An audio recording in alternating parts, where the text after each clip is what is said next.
The president told you, though, this week to look into Somalis who, quote, ripped off that state for billions of dollars. He said they contribute nothing.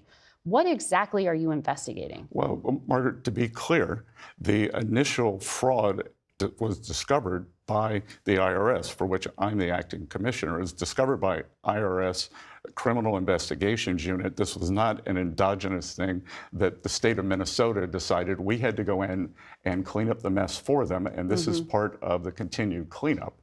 A lot of money has been transferred from the individuals who committed this fraud, including those who donated to the governor, donated to Representative Omar, and donated to A.G. Ellison.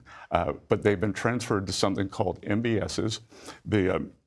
And those are... Mortgage-backed security? What do you mean? Sorry? Transferred to what? These are money, the Bureau services, and they are wire transfer organizations that are outside the regulated banking system. And that money has gone overseas. And we are tracking that both to the Middle East and to Somalia to see what the uses of that have been.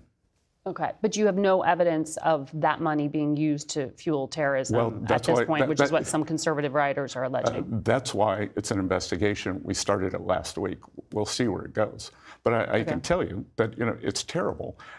Representative Omar tried to downplay it. Said, "Oh, it was very it was very tough to know how this money should be used." Yeah. She was gaslighting the American people. Well, we'll talk to her. Yeah, but when you come to this country, you got to learn which side of the road to drive on. You got to learn to stop at stop signs, and you got to learn not to defraud the American people. Well, there are plenty of criminal behavior from communities well beyond the immigrant community. But we'll talk about this with Representative Omar shortly. Thank you, Mr. Secretary. Good.